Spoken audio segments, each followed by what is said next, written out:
సూర్యాపేట జిల్లా కోదాడలో forest officer Khadeer అనే section అధికారికి లంచం ఇవ్వలేదని ఏపీలోని జగ్గయ్యపేటకు చెందిన బానవత్ శ్రీను అనే గిరిజన వ్యక్తిని తీవ్ర దుష్పాలాడారని పిఎస్లో ఫిర్యాదు చేశారు. ఇక కులం పేరుతో దూషించారని ఆరోపించారు. ప్రభుత్వ అనుమతులతో కర్ర వ్యాపారం చేస్తూ జీవనం సాగిస్తున్నానని, ఖరీద్కు ప్రతి నెల 60,000 రూపాయలు లంచంగా ఇవ్వాలని హుకుం చేయడంతో వ్యాపారం మానేశాడు.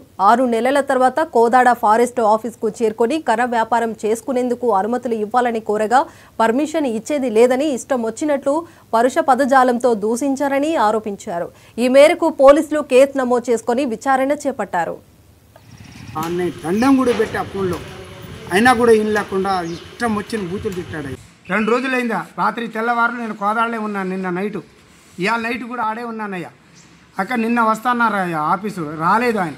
రాకపోతే నేను పోలీస్ స్టేషన్కి వెళ్ళి ఇవాళ 9:30కి కంప్లైంట్ ఇచ్చానయ్యా. మీడియాతో చెప్పానయ్యా. అయ్యా కదిరి ఉన్న పేరు ఆయనకి ఇచ్చానయ్యా కేసు. ఆయన ఇష్టాచారగా బూతులు తిట్టి మా కులాన్ని 2 రోజుల నుంచి కోదాడలోని ఉపవాసం ఉన్నానయ్యా.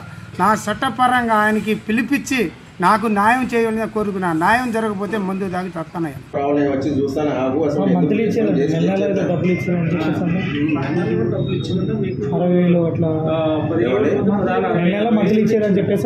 గ్రూప్ చేయమని చెప్పండి. మరి ఏమన్నా ఉంటే నాకు సంబంధం లేదు, అతనితో నాకు సంబంధం లేదు, నాకు సంబంధం లేదు. జరిగిన విషయమే ఇప్పుడు గతంలో ఏది జరగవచ్చు, మనకి సంబంధం లేదు. అది సంబంధం మన స్టాఫ్ మా ఇప్పుడు సెక్షన్ ఆఫీసర్ అండి, మన మనకి సంబంధం లేదు. ఏమంటే ఆన్లైన్ చేసుకుంటారు, ఇచ్చేస్తాం, రూల్ ప్రకారం తీసుకొని